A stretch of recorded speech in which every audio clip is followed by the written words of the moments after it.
Caroline, deuxième combat pro, tu as dominé tous les rounds, on l'a vu clairement, on avait l'impression que tu montrais à ESPN tout ton outil, tous tes outils. Y a-t-il quelque chose que tu as fait dans ce combat-là, mais que tu n'es pas satisfaite?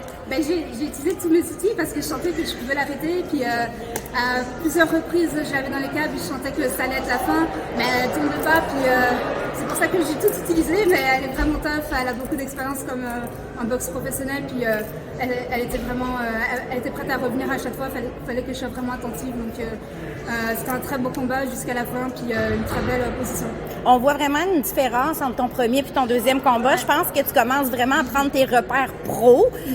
Comment tu te sens? Ben, en fait, j'ai eu la chance, en fait, si on veut, mon premier combat, c'était en août, et j'ai eu tellement de temps off, mais j'ai eu tellement de temps dans le gym à pratiquer avec Stéphane et Daniel. J'ai appris tellement de choses. Ils savent tellement de choses, de techniques pour la boxe professionnelle, et je l'ai acquis tout de suite. C'est un style que j'aime vraiment, et c'est un style qu'il faut que j'utilise en boxe professionnelle parce qu'il faut prendre son temps, il faut avoir des coups en puissance. Donc c'est vraiment pas comme la boxe amateur, il ne faut pas lancer en volume, il ne faut pas lancer en vitesse sans arrêt. Donc j'ai vraiment pu utiliser tout ça, mettre tout ça en pratique ce soir. Et c'est de ça que je suis vraiment très fière, j'apprends très vite et je le mets tout de suite en application. Là, les gens ils aiment ça, les comparables. Hein? Il y a une autre fille à 126 livres que tu as connue peut-être sur le niveau amateur qui s'appelle Sky Nicholson. Elle a beaucoup évolué dans sa première année pro. Qu'est-ce qu'on peut s'attendre pour toi pour la suite? Est-ce que tu sais déjà si tu veux te battre à court terme?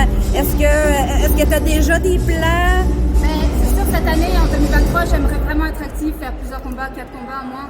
J'ai juste 2 combats, puis c'est le début de l'année, il faut que ça démarre.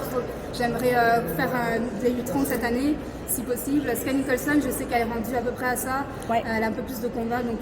C'est pour ça que je la nomme, parce qu'elle a évolué très rapidement. Puis toi, tu as tout à fait le potentiel de faire la même chose, de suivre le même chemin.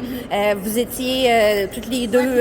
C'est ça, je la connais bien. Elle était aux Olympiques en 5e place comme moi, donc je sais qu'à un moment donné, on va se rencontrer, c'est une question de temps. Mais il faut que je fasse mon parcours à moi, puis il faut que je fasse les choses dans le bon ordre, puis que je ne saute pas des étapes non plus. Félicitations pour ta belle Merci. victoire. Merci.